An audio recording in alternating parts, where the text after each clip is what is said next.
प्रभु यीशु के जीवित समर्पित जलाली नाम में आप सब लोगों को जय यीशु मसीह की। सब शांत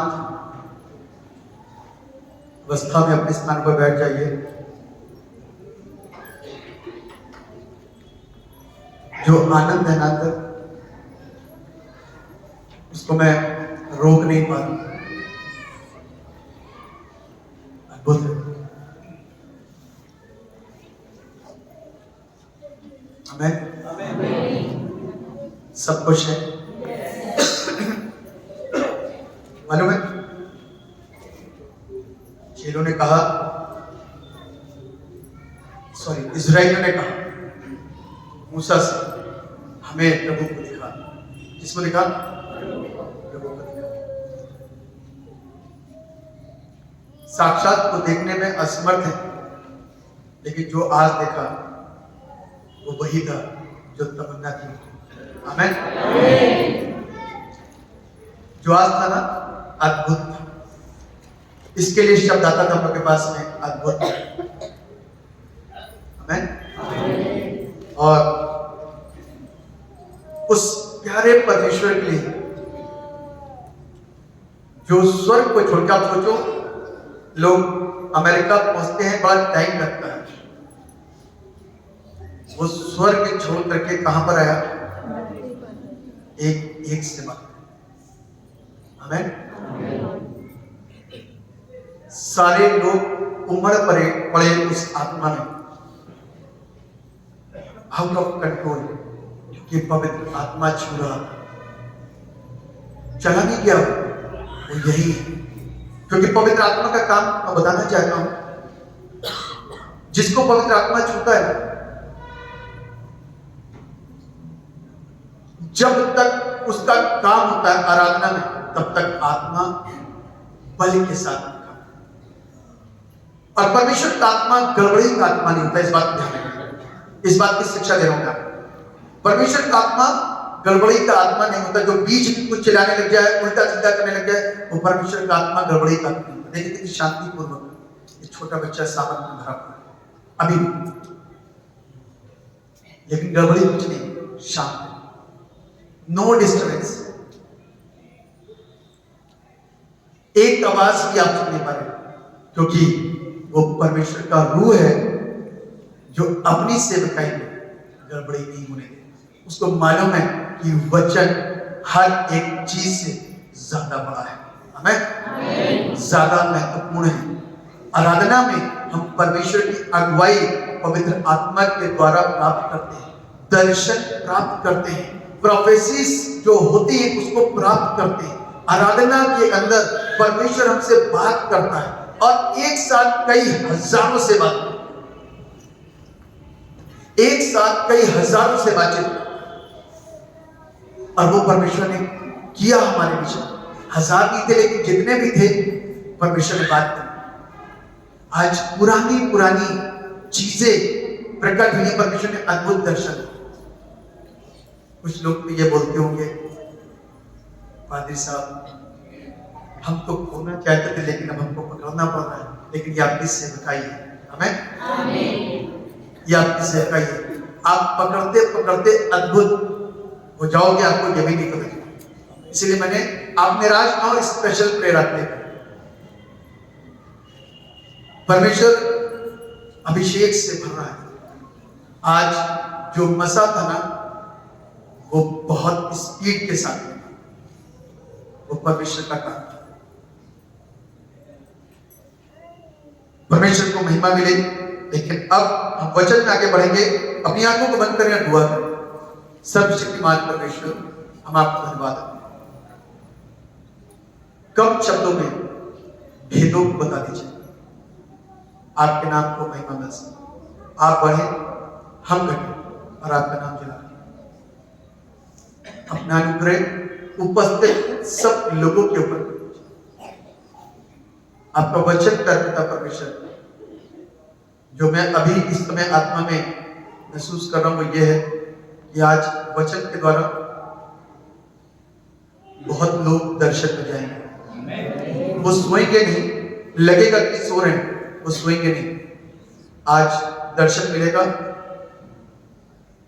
उस समय के बाद के चर्च के स्वरूप का जैसा वो होने वाला है। परमेश्वर अपनी मर्जी को जाहिर करेंगे। छोटे बच्चों के ऊपर भी, बड़े जवानों के ऊपर भी, सुनते सुनते भी, और यदि आंखें बंद हो गई हैं तो ध्यान रखना, आत्मा उनको उठा करके कहीं और ले जाएगा फिलिप्पुस के समान। उनको डिस्टर्ब मत करना। फिलिप्पुस के समान उनको आत्मा लेकर के जाएगा, जैसे खोजा के पास लेकर के गया और खोजा से बातचीत करी और वहां से काम करके वापस, वैसे ही आज कुछ हो। Thank you Jesus. अपने वचन से पैर पिता हमको भरिए। यहां बैठ करके पैर पिता परमेश्वर जिस आत्मा में भरे हैं उसमें तुम्हारे मुख से निकलने वाला हर एक निर्णय, हर एक फैसले आपके पक्ष में जाएगा। लेकिन पैर पिता परमेश्वर आज वो फैसला हो, हम इस चर्च से बाहर जाकर के, अपनी दुनिया में आकर के, अपने घर की दुनिया में आकर के, अपने मित्रों के साथ की दुनिया में आकर के, अपने स्कूल की दुनिया में आकर के, अपने सर्विस सेंटर की दुनिया पर आकर के, वहां बैठ करके, वहां सोच करके, वहां पहुंच करके सोचें कि हम कैसे जिएंगे उनके पीछे, और कैसे हमारा वो सच्चा परमेश्वर महिमान्वित होगा हमारे जीवन और कामों के द्वारा, और किस तेजी के साथ में, किस स्पीड के साथ में हम अपनी जिंदगी के फैसलों को प्रभु के साथ जोड़ने के लिए ब्लेस अपने आप को अपने हाथों में सौंपते, क्योंकि प्रभु मुझे मालूम है जो मेरी मुख से निकलने वाला है करता वो आपकी मर्जी के अनुसार। जिस चीज को प्रभु आज आपने सवेरे 4, 4:30 बजे बताया, उसी चीज को प्यार पिता परमेश्वर और प्रभु तीव्रता के साथ में बता दीजिए, ताकि हम आनंदित और आशीषित हो सके। अपनी दया उपस्थित सब लोगों के ऊपर यीशु मसीह के नाम से आमीन। जिस विषय के ऊपर आज हम मनन करने जा रहे हैं, बड़ा मुख्य विषय है।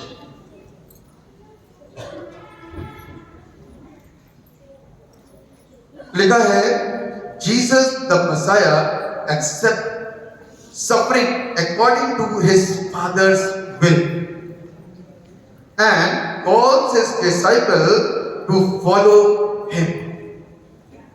यहां पर जो शिक्षा हमको आपको मिल रही है वो है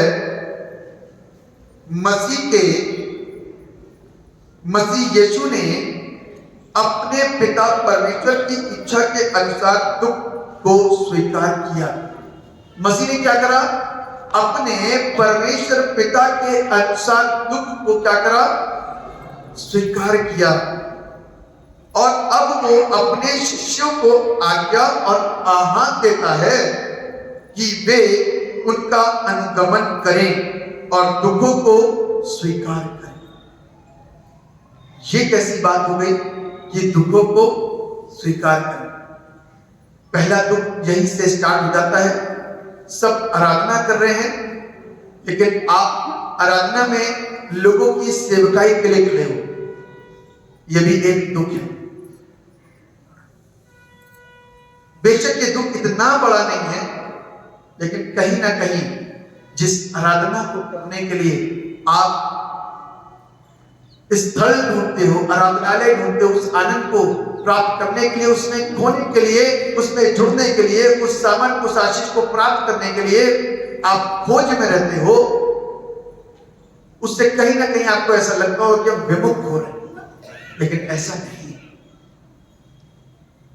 यदि आप परमेश्वर के नजरिए से देखोगे, पुत्र के नजरिए से देखोगे, तो आप इस बात को सोच लोगे, समझ लोगे कि योजना परमेश्वर की है। इसकी योजना परमेश्वर की है कि आप और हम दुख सहें। यीशु मसीह ने संसार में आकर के उस दुख और उस कष्ट को सहन किया था। किसके लिए? यदि यीशु अकेले आराधना करता तो उसके साथ आराधना करने वाले कितने लोग होते?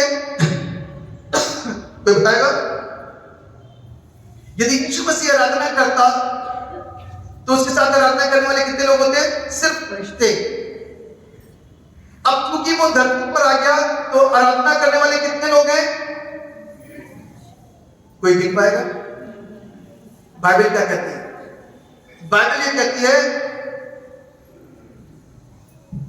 कि इज़राइल की गणना तक नहीं की जा पाएगी कि वो कितना बड़ा है। मैं तुम्हारी संतान को आकाश के तारागण और धरती की धूल के किनकों के मानद बढ़ाऊंगा। आमीन। अनकाउंटेबल। यदि यीशु आकर के दुख सहन ना करता तो इतनी पब्लिक तो यहां ना होती और बाकी जाने कहां बैठे पब्लिक नहीं होती। आमीन। तो आप दुख के विषय में जान पाते हैं। यदि एक दुख सहन कर रहा है, 10 दुख सहन कर रहे हैं, 20 दुख सहन कर रहे हैं, तो कई हजार लाख करोड़ अरब आशीषित हो रहे हैं। आमीन। कई लोग आशीषित हो रहे हैं। इस बात को, इस ब्लेसिंग को समझिए। ये मेरे और आपके लिए उस दुख से भाग जाने का वक्त नहीं है। उस दुख में खड़े रह करके उस परमेश्वर की योजना के हिस्से और उसका भाग बनने का वक्त है कि हम उसकी सेवकाई को इस तरीके से कर सकें। ये आह्वान है यीशु मसीह का। यीशु मसीह ने चेले क्यों बनाए?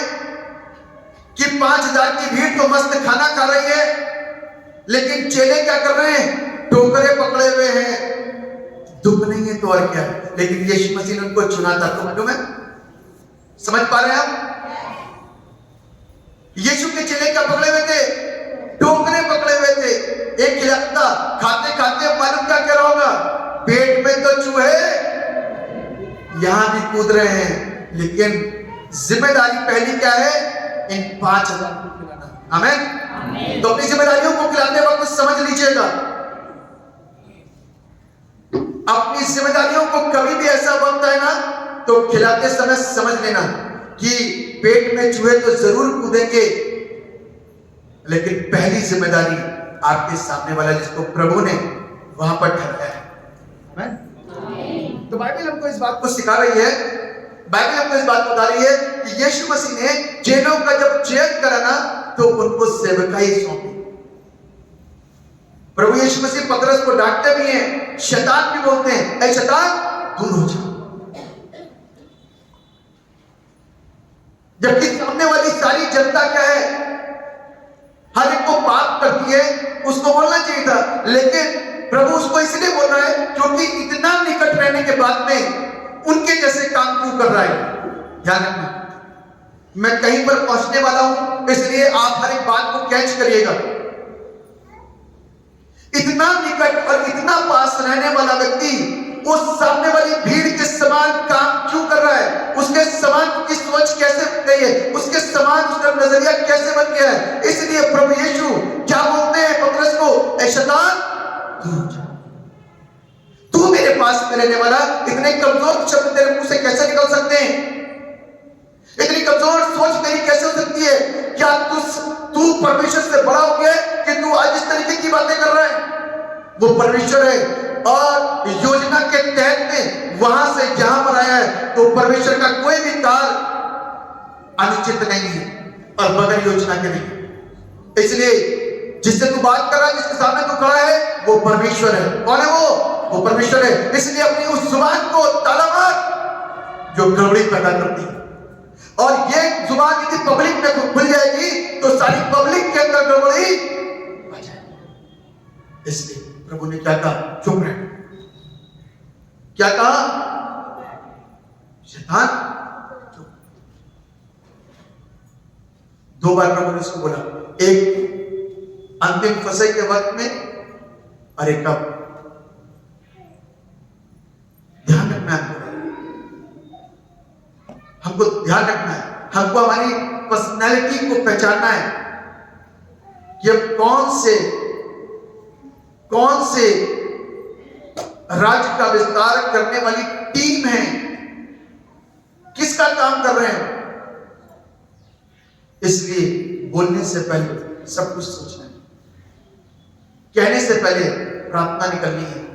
आपकी प्रार्थना उस वक्त में करने का टाइम नहीं मिल रहा, इसलिए जब सवेरे प्रार्थना करो ना तो ऐसी प्रार्थना, प्रभु मेरे मुख से निकलने वाले हर एक शब्द जो अब से लेकर के रात्रि तक निकलेंगे, जब तक मैं ना सोऊं, वो सारे शब्द अनुशासित हो, वो सारे शब्द आपकी मर्जी के अनुसार और मुताबिक हो। ये कोई भी शब्द ऐसा ना निकले जो आपको लज्जित करे, आपके काम के अंदर रुकावट या बाधा को लेकर के आए। ऐसा कोई भी शब्द जुबान से नहीं निकलना। आमीन। इसलिए ये दुख है क्योंकि डांट भी खा रहे हैं, क्योंकि ये क्या कर रहे हैं, डांट भी खा रहे हैं, क्योंकि इनको ये नहीं समझ आ रहा।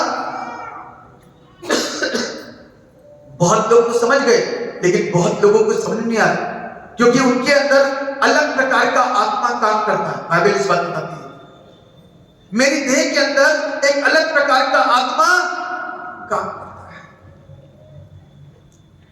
जब परमेश्वर के अनुग्रह के नीचे रहते हैं तो सेम आत्मा काम करता है, जब अपने बुद्धि को लगाते हैं तो अलग प्रकार का आत्मा काम करता है, और उस अलग प्रकार की आत्मा को परमेश्वर पसंद नहीं करता। इसलिए आज शिक्षित होना है। आज क्या होना है, शिक्षित होना है। बाइबल इस बात का एक प्रश्न करती है। मैंने आपको आरंभ में बताया, जैसा निकालिए मरकुस रचित सुसमाचार उसका 7 अध्याय और उसके 27 पद से क्या लिखा हुआ है, कोई पढ़ेगा जोर के साथ में। यीशु और उसके चेले कैसरिया फिलिप्पी के गांव में चले गए। हाँ। मार्ग में उसने अपने चेलों से पूछा, लोग मुझे क्या कहते हैं? हाँ। उन्होंने उत्तर दिया, यूहन्ना बपतिस्मा देने वाला। हाँ। और कोई एलिया। बस मुझे पढ़ने में टाइम जाएगा, मैं बताता हूँ। कोई तुझे बपतिस्मा दाता कहता है, कोई तुझे एलिया कहता है, कोई तुम्हें नबियों में से कोई एक नबी भविष्यवक्ता बोलता है। कई बार आपकी डांट और आपकी फटकार ऐसी होती है कि जॉन द बैप्टिस्ट दिखाई देते हो आप। कई बार ऐसे सामर्थ्य काम होते हैं तो एलिया दिखाई देते हो आप। और कई बार ऐसे काम होते हैं कि भविष्यवक्ताओं जैसे दिखाई देते, क्योंकि आप एक धाड़ के साथ में भविष्यवाणियों को करते हो तो लगता है कि एक नबी है। लेकिन पतरस तू मुझे क्या कहता है, बता दे जरा मुझे, पतरस तू मुझे क्या कहता है। इससे पहले कि पतरस बताए, जहां पर एक भेद, एक जगह, एक चीज, एक स्थान पर मैं लेकर के चलता हूं कि जहां पर प्रभु यीशु और उसके चेले गए और वो प्रार्थना करने के लिए आगे बढ़े और वहां पर क्या देखा कि वहां पर मूसा भी है और वहां पर एलिया भी है। तब चेलों ने क्या बोला, ये स्थान पवित्र है, हम यहाँ पर कितने मंडप लगाएंगे, 3 मंडप लगाएंगे, एक मूसा के लिए, एक एलिया के लिए और एक यीशु के लिए। तब एकदम से कि गलत विचार आने शुरू हो गए हैं, गलत सोच भरनी शुरू हो गई है, नकारात्मकता आनी शुरू हो गई है, क्योंकि अभी तक ये पॉजिटिव वेव्स नहीं आ रही हैं। संसारिक बातें, संसारिक सोचने से दिमाग लगना शुरू हो गया है। अपने आप को परमेश्वर के हाथ में सौंपा नहीं, दिमाग लगाना शुरू कर दिया है। उस दिमाग को बंद करने के लिए बाइबल कहती है वहां एक बादल छा गया और सारी चीजों को क्या कर लिया, छिपा दिया। और उस बादल में से आवाज आती है, इसकी सुनो, इससे मैं प्रसन्न हूं। तो सुने किसकी, कौन है यहाँ पर। जैसे ही बादल छटा तो यीशु मसीह दिखाई दिए। कौन दिखाई दिए, यीशु दिखाई दिए। इसका मतलब संकेत मिल गए, क्योंकि चेले इतने गए बीते नहीं है, समझते हैं। तो कौन दिखाई दे रहा है, यीशु मसीह दिखाई दे रहा है। तो किसकी सुननी है, यीशु की। गलत सोच जो आ गई, गलत विचार जो आ गया, हमने अपने तरीके से सोच लिया 3 मंडप बनाएंगे, तो बाइबल इस बात को बताती है, आकाश से आवाज आती है, इसकी सुनो, इससे मैं प्रसन्न हूं। हे पतरस तू मुझे क्या कहता है, हे पतरस तू मुझे क्या कहता है। जब पतरस ने आवाज सुनी ना तो मालूम क्या बोला, तू तो जीवते परमेश्वर का पुत्र मसीह है। आमीन। तू तो जीवते परमेश्वर का पुत्र मसीह है। अब मसीह है कैसा, सच्चा है, काम चलाऊ है, चंगा करने वाला है, जीवन देने वाला है, कि बस सारी सुख सुविधाओं को देने वाला परमेश्वर है। किस एंगल से आप देखते हो उसको, किस एंगल से देखते हो कि टीबी की बीमारी कोई दूर करेगा, कैंसर कोई दूर करेगा, दुष्ट आत्माओं को निकालेगा, लड़ने को चलाएगा, अंधे को दिखाएगा, धोखे को बुलवाएगा। कौन से एंगल से आप देखते हो? लोगों ने जब एंगल देखे ना तो उसी एंगल के अनुसार उसके नाम भी रख दिए। यहोवा राफा, चंगा करने वाला, यहोवा शालोम, शांति देने वाला, यहोवा यीरे, प्रबंध करने वाला, यहोवा रोईम, हर एक नाम को वक्त के अनुसार और एंगल के अनुसार दिया। लेकिन आज आप अपने परमेश्वर के लिए क्या बोलना चाहते हो? आपकी दृष्टि में प्रभु यीशु मसीह कौन है? आपके नजरिए में प्रभु यीशु मसीह कौन है? पतरस ने तो बता दिया सीधे सभाओं के अंदर, क्योंकि उसको पवित्र आत्मा ने टच किया था, इसीलिए उसने क्या बोला? तू तो जीवते परमेश्वर का पुत्र मसीह है। आज आप क्या बोलते हो?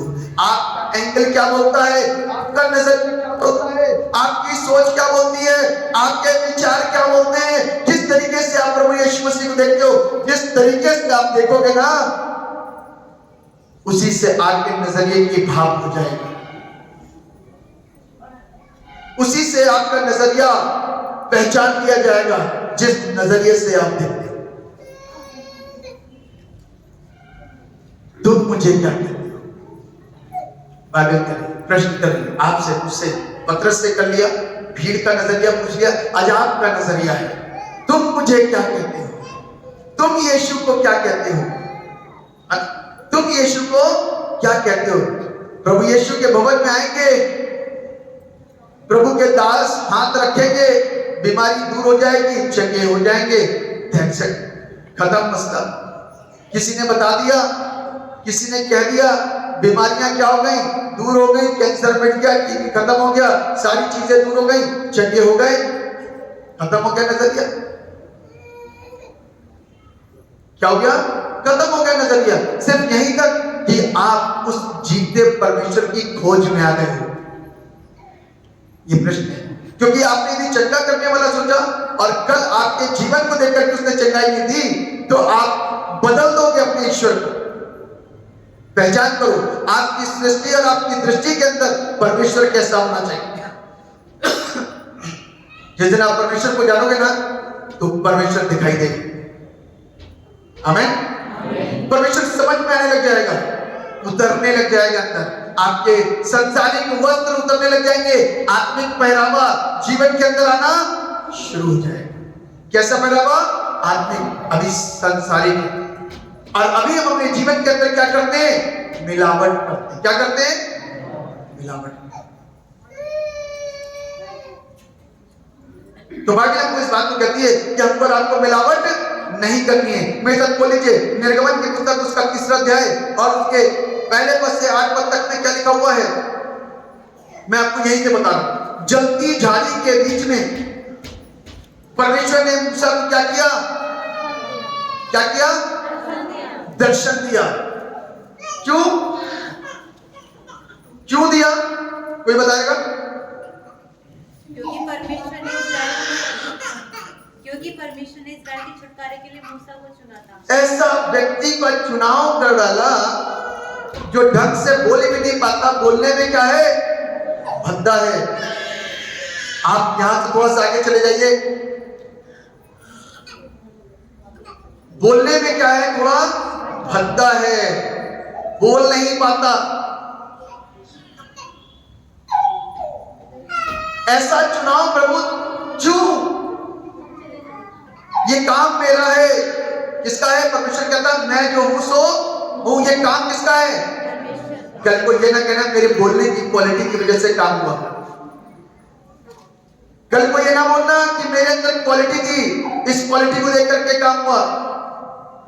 परमेश्वर क्वालिटी के अनुसार नहीं, ऐसे ही बुलाता है। आओ आओ मैं तुमको मछुआ बनाऊं। आमीन। आओ मैं तुमको मछुआ बनाऊं। अभी तक तुम ढंग के मछुआरे नहीं हो। पूरी रात तुमने शिकार खेला। पतरस क्या कहता है? एक्सपर्ट था वो। पूरी रात उसने शिकार खेला, कुछ नहीं पाया। लेकिन जब यीशु ने कहा बेटा आओ मैं तुमको मछुआ बनाऊं, यहां गहरे में डाल, यहां गहरे में डाल। अरे प्रभु पूरी रात जाल करता रहा, पूरी रात कोशिश करते रहे। कहता मैं जो हूं सो हूं। तुझसे कहता है यहां पर अपना जाल डाल के मैं तुझे मछुआरा बनाऊंगा। तू अपने आप में, संसारिकता में, अपनी सोच में, अपने विचार में एक्सपर्ट होगा, लेकिन आज मैं तुझको एक्सपर्ट बनाऊंगा। आमीन। और तू चकित होगा, तू देखेगा मन के अंदर तो यही हो रहा होगा, अरे कुछ नहीं मिलने वाला, मैं तो अच्छा शिकारी हूं मछली का, पूरी रात ऐसी कोशिश करी नहीं मिला, अरे मैं मालूम है कहां मिलती कहां नहीं मिलती। अब प्रभु कह रहा है यहां पर जाल डाल दे। और जब जाल डाला उसने तो बाइबल कहती है, क्या कहती है? इतनी मछलियां कि मछलियों को आज्ञा मिली, बेटा आजा, है ना। मछलियों को क्या मिला? आज्ञा मिली, सारा ग्रुप यहीं पे आ जा, इकट्ठा हो जा। और इतना था कि जाल फटने लगा। आमीन। जाल फटने लगा। जल्दी दूसरी नाव पकड़ी गई, बुलवाई गई, जल्दी बहुत देर सारी लग गई है, खाएंगे भी, बटोरेंगे भी, बांटेंगे भी, बेचेंगे भी, हैं? और उसके बाद में क्या हुआ? प्रभु ने उसको बताया कि तू अच्छा एक्सपर्ट मछुआरा नहीं, मैं तुझे बना दूंगा। आज प्रभु मुझको और आपको एक्सपर्ट बनाएगा यदि हम उसकी आवाज सुनेंगे। अपनी सोच का सहारा नहीं लेंगे, अपनी बुद्धि का सहारा नहीं लेंगे, प्रभु से बातें करेंगे, वो मुझको और आपको अच्छा एक्सपर्ट मछुआरा बनाएगा, सेवक बनाएगा, सेविका बनाएगा। आमीन। लिखा हुआ है यहां पर कि जिस जगह तू खड़ा है ना, ये जगह कैसी है? आपका जवाब होगा, मैं तो सिर्फ प्रश्न कर रहा हूं। जिस जगह पर तू खड़ा है, ये जगह कैसी है? जोर से बोलिए ना, और जोर से। पवित्र किसको कहते हैं? कोई बता है? जहां पर पवित्र वो है जहां पर अशुद्धता वास ना करती हो, तो वहां पर सिस्टम पवित्र हो जाए। जहां पर बेईमानी नहीं होती है, वहां का सिस्टम कैसा बोला जाता है? ईमानदार सिस्टम बोला जाता है। बोला जाता है कि बोला जाता है? जिस जीवन के अंदर, ये जीवन, ये शरीर कैसा है? ये ब्रेन के अंदर जो पैदा होता है, बाइबल क्या कहती है? बुरा ही पैदा होता है। अशुद्धता, नशा करने की धुन यहीं से लग रही है, व्यभिचार करने की आदत यहीं से है, पाप करने की आदत, छल करने की, धोखा देने की, मूर्ख बनाने की, सारी चीजें यहीं से आ रही है। ये जुबान हिलेगी, बोलेगी, लेकिन ब्रेन से इसको क्या मिलेंगे? आदेश मिलेंगे, तुझे क्या कहना है, क्या नहीं कहना। और जब यीशु मसीह यहां से जहां अंदर आए, जब आराधना हो रही ना, तो क्या हो रहा है? बहुत लोग रोते हैं जब डांट पड़ती है ना, अपने आप को शुद्ध कर, तो बहुत लोग आत्मा में रोते हैं, उस शुद्धता को, उस पवित्रता को देख करके रोते हैं, क्योंकि हम कितने अशुद्ध, और उसकी कितनी बड़ी दया कि वो मेरे पास है, मुझे चुना। मैं और धीरे धीरे ये सिस्टम क्या होता है? नई सृष्टि बनना शुरू होता है। सृष्टि तो ऑटोमेटिक है, लेकिन नई सृष्टि कैसे बनती है वो पता चलता है कुछ समय के बाद। आमीन। कुछ समय के बाद पता चलता है कि नई सृष्टि हो रही है। ये सृष्टि का दिमाग बदल गया, कोई बदल नहीं सकता। हाथ पैर ऐसे ही हैं, लेकिन जो अंदर से काम करने के ताकतें, विचार आते, वो बदल गए। हाथ पैर बदल गए, सब कुछ वैसे ही है, लेकिन काम बदल गए। क्यों? क्योंकि प्रभु कह रहा है कि जिस स्थान पर तू खड़ा है ना, वो क्या है? पवित्र है। इसलिए इसकी पवित्रता में आ जाओ। अपने अंदर की अशुद्धता को दूर करने में, अपने आप को खाली करते हुए इसकी पवित्रता में आ जाओ, तब आशीष पाओगे। तब क्या होगा? आशीष पाओगे। प्रभु मुझको और आपको आशीषित करना चाहता है। और फिर 7वां पद बहुत इंपॉर्टेंट है, पढ़िए जरा। फिर यहोवा ने कहा, मैंने अपनी प्रजा के लोग जो मिस्र में हैं, उनके दुख को निश्चय देखा है। ध्यान रखना, वो दुख के ऊपर ध्यान देता है। आमीन। आप सोचते हो कि आप दुआ कर रहे हो लेकिन सुनी नहीं जा रही, वो दुख के ऊपर ध्यान देता है। आमीन। क्या लिखा हुआ है? उनकी जो चिल्लाहट परिश्रम कराने वालों के कारण होती है, उसको भी मैंने सुना है। अब ये मत सोचना कि प्रभु सुन नहीं रहा है। कहता है जो उनको, जो भीड़ उनको, जो सेना उनको, हमारे लोगों को सताने के लिए, परिश्रम कराने के लिए यहाँ पर खड़ी हुई है ना, उनके हर एक चीज को वो जानता है। आगे कल का और उनकी पीड़ा पर मैंने चित्त लगाया है। अपने लोगों की पीड़ा के ऊपर मैंने क्या करा है? अपना चित्त लगा दिया। आगे कल का हुआ है, इसलिए अब मैं उतर आया हूं कि उन्हें मिस्रियों के वश से। बाइबल एक बात कहती है, कुरिन्थियों की पुस्तक में लिखा हुआ है, तुम्हारे ऊपर इतना सताओ, इतना कष्ट, इतनी परेशानी नहीं है कि तुम सहने से बाहर हो, कि सहन नहीं कर सकते। जब प्रभु ने देखा ना कि अब बहुत कठिन हो रहा है, तो बाइबल कहती है अब मैं उतर आया हूं। आमीन। अब मैं कहां आ गया हूं? उतर आया हूं।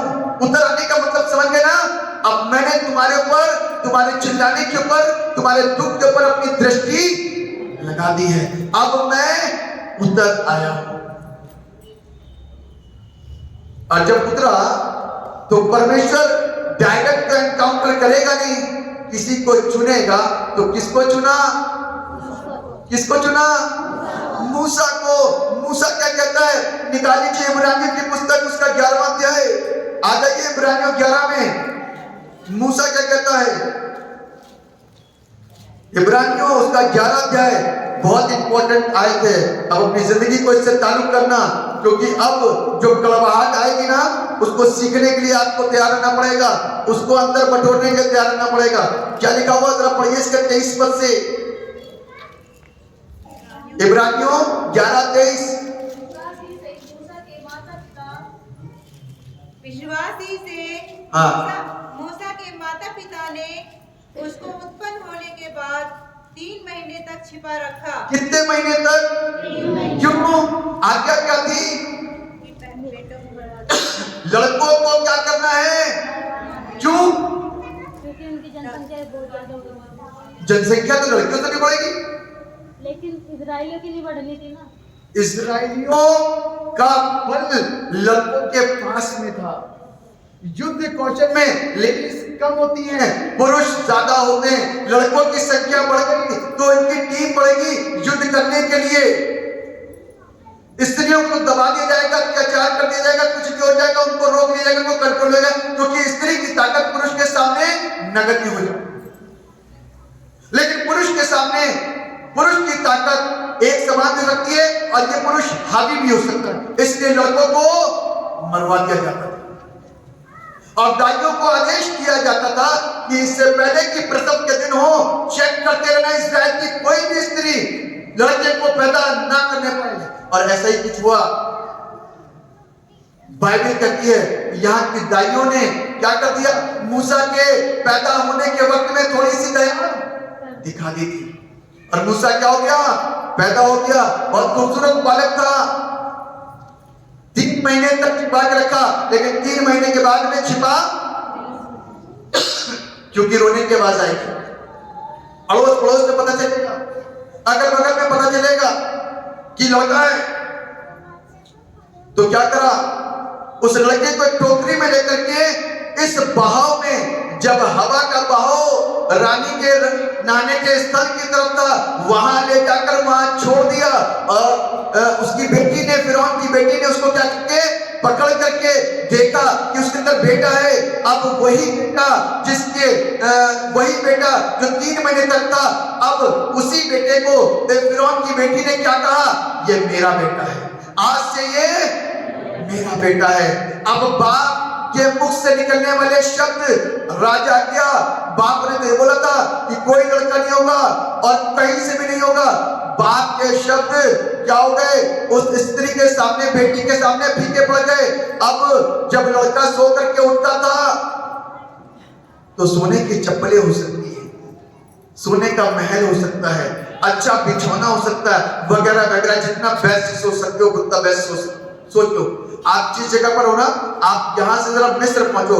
मिस्र अपने आप में एक तरक्की मंद शहर और देश है, जबरदस्त तरक्की, और उस समय में तो और अद्भुत और बड़ा था। और ऐसा ही हुआ, वहां पर क्या हुआ, ये बड़ा होना शुरू हुआ।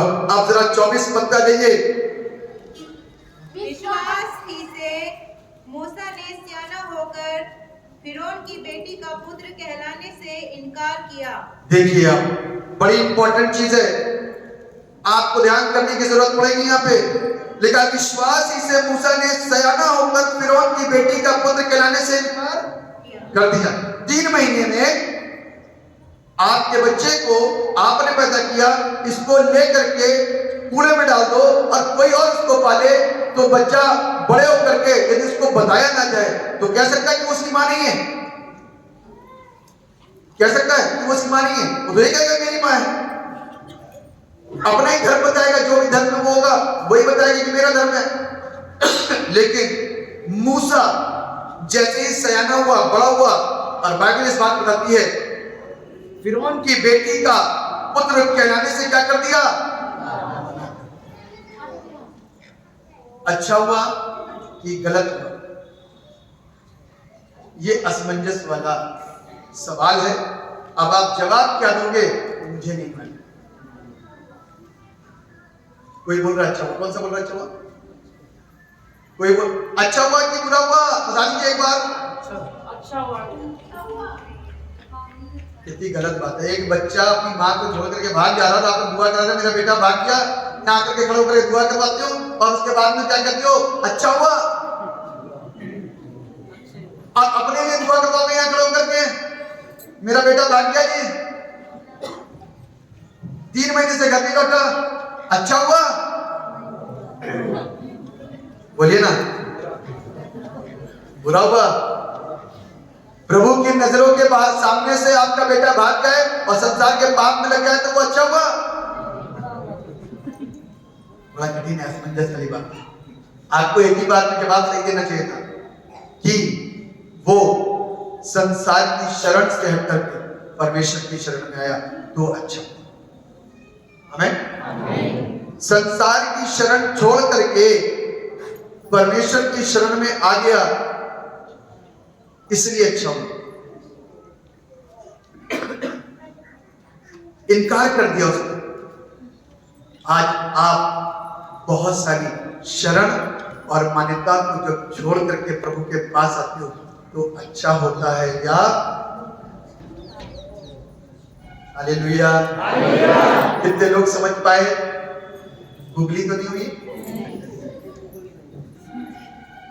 जब आज आप जैसी भीड़ बहुत सारी शरण को छोड़ करके, मान्यता को छोड़ करके यीशु के चरणों में आकर के बैठती है तो अच्छा होता है या बुरा होता है?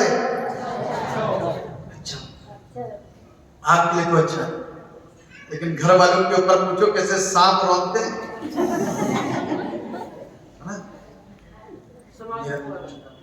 जी? समाज बिल्कुल ठीक है, लेकिन पेरेंट्स को यदि विश्वास नहीं हुआ यीशु मसीह के ऊपर और बच्चों को विश्वास हुआ तो सोचो बच्चों के साथ में क्या होगा। और जिस दिन बच्चों को विश्वास नहीं हुआ, पेरेंट्स को विश्वास हुआ, तो सोचो कैसा होगा। बाप को विश्वास हुआ, मां को विश्वास नहीं हुआ, तो सोचो कैसा होगा। बेटी को विश्वास हुआ, भाई को विश्वास नहीं हुआ, सोचो कैसा होगा। ये ऐसा कलाम है जो कहता है कि मैं आग लगाने के लिए आया, झगड़ा करवाने के लिए आया हूं, आग लगाने के लिए आया हूं। लेकिन जो पहले अपने जीवन को प्रभु को सौंप दिया, आपने पहले आम का पेड़ देख लिया तो आपकी गलती हो गई क्या? आपने आशीष के पेड़ को पहले देख लिया तो आपकी गलती कहां से हुई? गलती तो दूसरे वाले की, वो लेट आ रहा है वहां पे है। गलती तो पीछे वालों की जो लेट आ रहे हैं या नहीं आ रहे, या आना नहीं पसंद करते, गलती तो पीछे वाले की। बाइबल इस बात को कहती है फिरौन की बेटी का पुत्र कहलाने से इनकार कर दिया, इसलिए अब इंपॉर्टेंट है, ध्यान सुनिएगा। उसे पाप में थोड़े दिन के सुख भोगने से परमेश्वर के लोगों के साथ दुख भोगना अधिक उत्तम होगा। आमीन।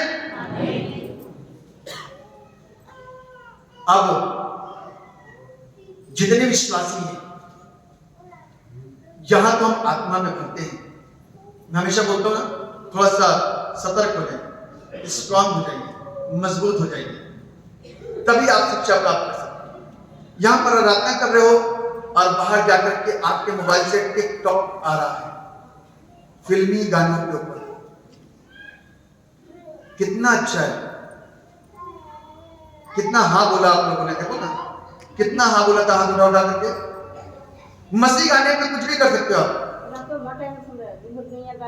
मसीह गानों पर आप कुछ भी, लोगों को संदेश दो, प्रचार बांटो, प्रभु की महिमा करो, गवाही दो, अपनी गवाही दो, लेकिन आप संसार के चीजों के ऊपर मन लगा करके, यहां तो हालेलुया प्रेज द लॉर्ड और आत्मा में डूबे पड़ो, लेकिन वहां पर फिल्मी चीजों के ऊपर अपने मन को लगा करके लोगों के सामने एक ऐसी गवाही को दे रहे हो कि यहां आराधना में आप नाच रहे हो, आपके स्पेशल गाने अपलोड होकर के पढ़ते हैं, लेकिन बाहर जाकर के आप नाच गाने संसारिक फिल्मी गानों के ऊपर डांस करते हो। वो अच्छा है कि गलत है? वो तो आप ही करते हो ये।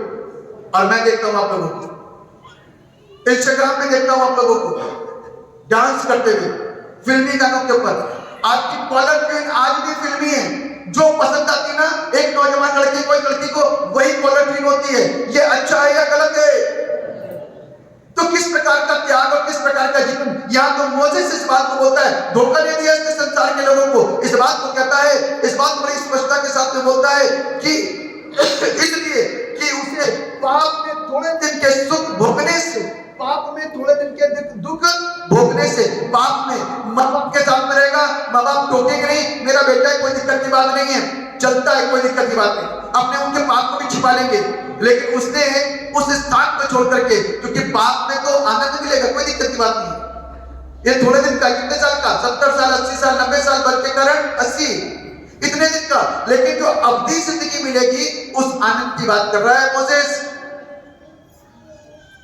उस आनंद की बात कर रहा है मूसा। ये आनंद हमारे अंदर नहीं है, अभी उस तरीके से हम पहुंचे नहीं, अभी वो खोज नहीं करी है, इसलिए भी संसारी नहीं, इसलिए अभी हम क्या है, संसारी। थोड़ा सा सोचना, क्या त्याग दिया आपने? समय का तो त्याग दिया, 4 घंटे बैठ करके रातें तो करिए, बाकी का 6 दिन के अंदर क्या करा? त्याग। कंट्रोल करना अपने आप को, यहां तो जय कीजिए और बाहर जाकर के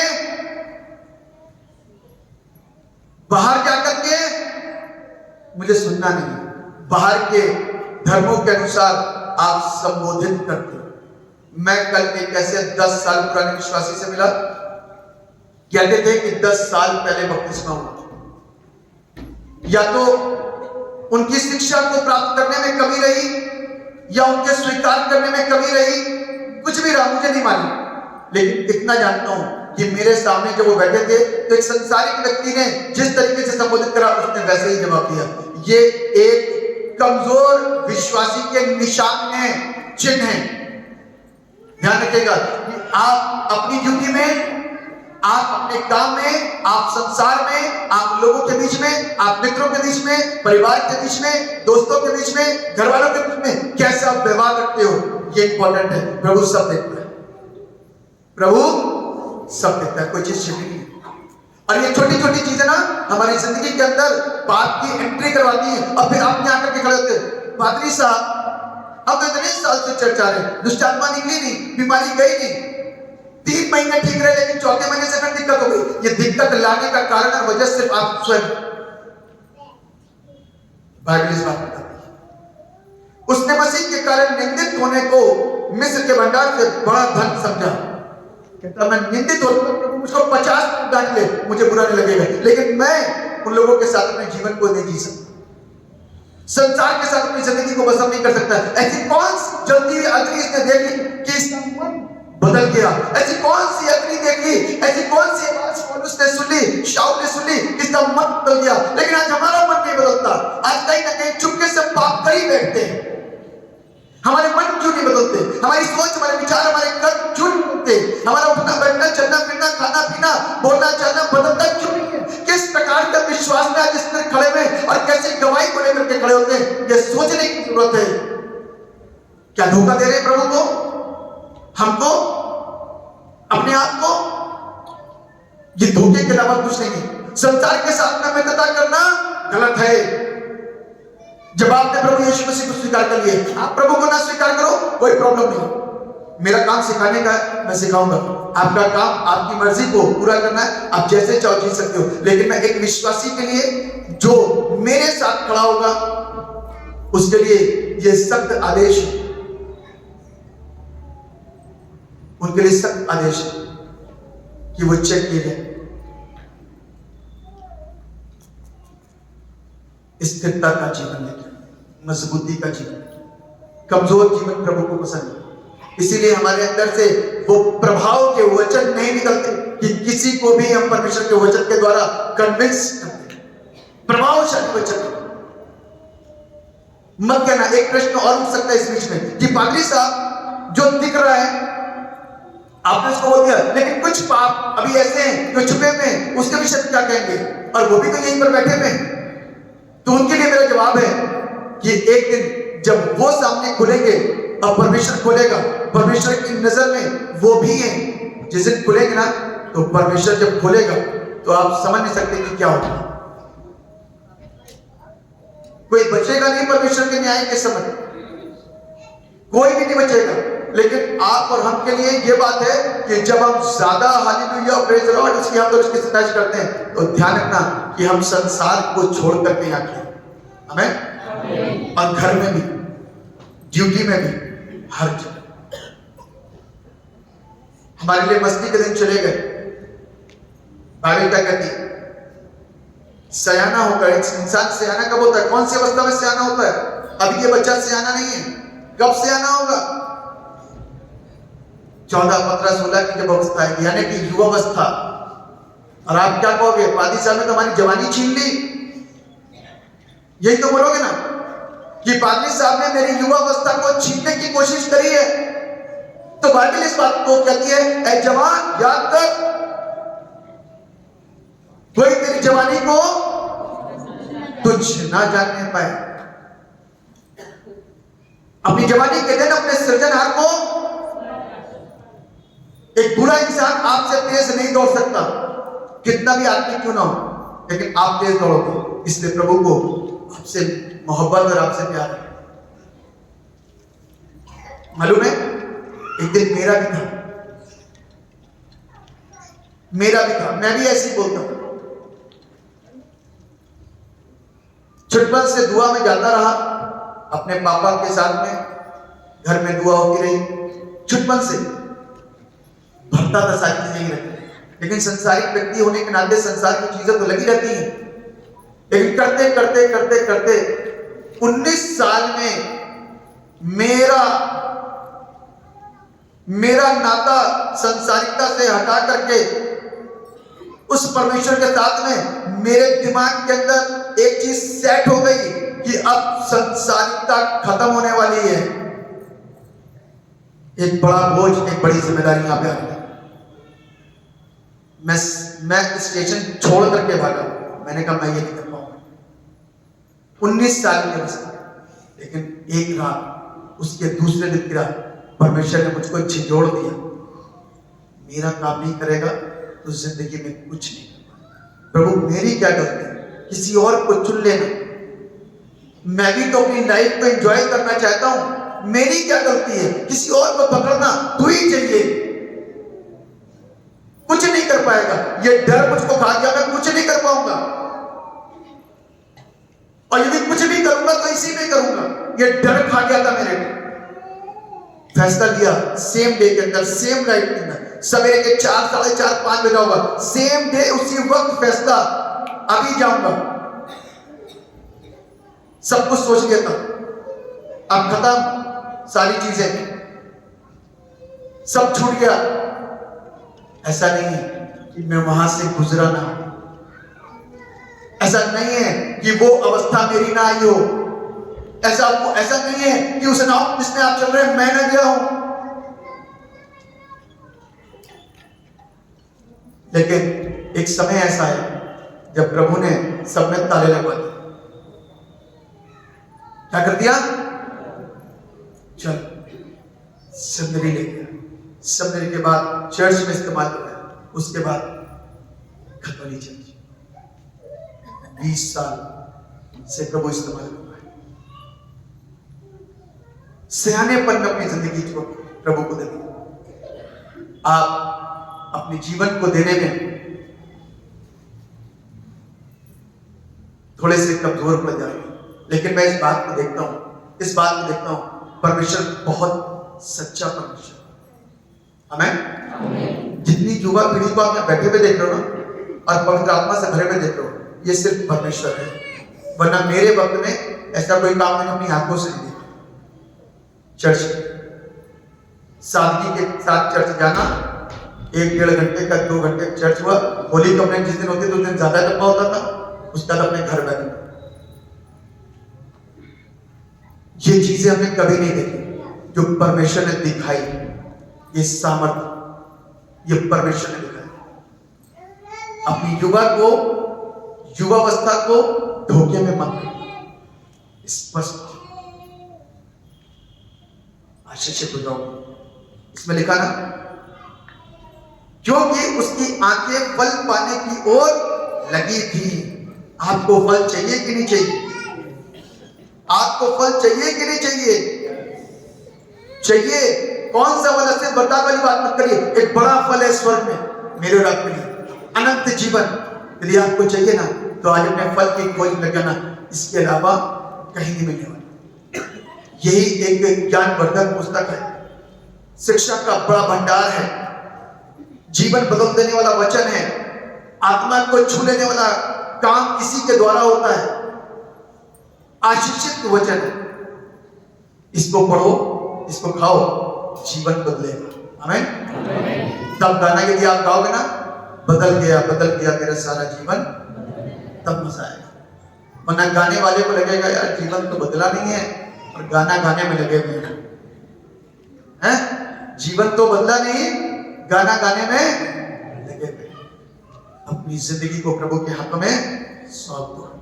आज जो अपने फैसले को करेगा, अपनी जिंदगी को प्रभु को देगा, प्रभु उससे प्रसन्न हो, प्रभु उससे प्रसन्न हो।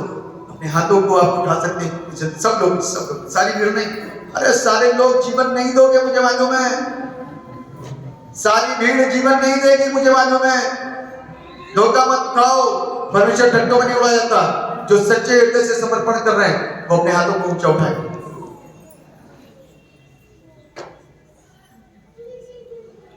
प्रभु परमेश्वर आपसे प्रार्थना करते हैं, जाने में और अनजाने में बहुतों ने हाथ में, लेकिन कुछ सच्चे हैं और जो अनजाने में उठाए हुए हैं, प्रभु उनको सच्चा बना दे। हाथ यदि सबके उठ गए तो सबको ब्लेस कर दीजिए। परमेश्वर आपका रूह इनसे बात करे। मैं इस बात को आरंभ में बोला था कि परमेश्वर का आत्मा हमारे बीच में काम करेगा, लोग दर्शन देखेंगे। और इन सबको प्यारे पिता, नौजवान बच्चों को प्रभु आलिंगन कर लीजिए प्यारे पिता, गले लगा करके इनको अभिषेक से भरिए और इनसे बात करिए, ताकि प्रभु इन सबकी जिंदगियों के अंदर आज फैसला लेने का दिन और रात ठहर जाए प्यारे पिता। और आज के बाद ये पौलुस बन जाए, और आज के बाद प्यारे पिता परमेश्वर ये मोसेस बन जाए, आज के बाद प्यारे पिता ये इब्राहिम बन जाए, जो सिर्फ आपकी सुने और संसार के साथ में, संसार की बातों के साथ में, संसार के लोगों के साथ में, संसार के कामों के साथ में किसी भी प्रकार का समझौता ना करें। इनकी बात हाँ की हाँ और इनकी बात ना की ना हो पाए करता।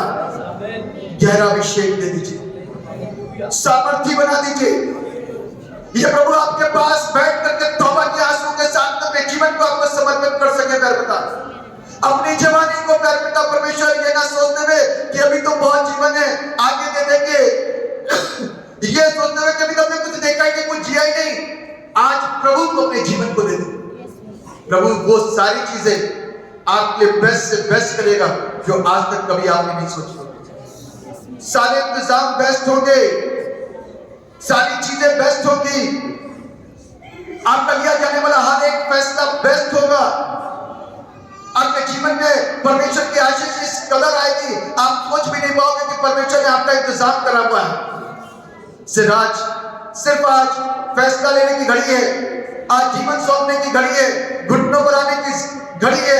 आज अपने आप को, अपने शरीर को, अपने दिमाग को, प्राण को, आत्मा को, हर एक चीज को प्रभु को सौंपने की घड़ी है। आज एक समय है कि हम संसार के उस थोड़े से वक्त में जिसमें पाप कर सकते हैं, उस पाप के अंदर आनंद है, क्योंकि पाप अच्छा होता है, उसको छोड़ करके प्रभु के लिए अपने जीवन को देने, जिसमें बेशक थोड़ा सा प्रभु के साथ जीवन जीते जीते दुख तो होता है, लेकिन एक बड़ा प्रतिफल हम प्राप्त करने पाएंगे। हालेलुया। एक नौजवान अपनी जिंदगी को प्रभु आपको सौंपे, आंसुओं के साथ हुए और आनंद के साथ में बटोरने पाए। जीसस आपके नाम में ब्लेस करते सब जो इन्होंने बातें करी आपसे या और करेंगे, इनके साथ होना कर, इनके फैसले को लेने में आप इनके साथ होना, इनको ब्लेस करें। घर पिता परमेश्वर स्ट्रॉन्ग बनाने, स्ट्रॉन्ग फेथ में स्ट्रॉन्ग, जल्दी आग में जाए तो भी यीशु को ना त्यागे, शेर की उस बड़ी गुफा में भी चले जाएं जिसमें डैनियल को भेजा गया था, तब भी धैर्य मेरा परमेश्वर इनके साथ साथ। Thank you Jesus. आपको बहुत से शक्ति से पर प्रभु आपकी दया, आपकी सामर्थ्य से सब कुछ अपने गहरे अभिषेक को आपके नाम में ब्लेस करते। परमेश्वर पिता, परमेश्वर पुत्र, परमेश्वर पवित्र आत्मा इनको ब्लेस करे, ब्लेस करे, ब्लेस करे, इनको आशीषित करे। Thank you Jesus. और ये आशीषित होकर के अपनी जिंदगी को प्रभु को समर्पित करें। धन्यवाद पिता, आपने इस वचन के ऊपर मोहर लगाई और हम लोग को ब्लेस किया। आपका धन्यवाद। सारा आदर, सारी महिमा, सारा गौरव आपको देते हैं। दुआ को अपना द्वार करने वाले एकमात्र जीवित को समर्पित प्रभु यीशु नासरी के नाम में होकर के मांग लेते, जैसे सुनिए और कबूल कीजिए। आमीन, आमीन, आमीन। परमेश्वर आप सबको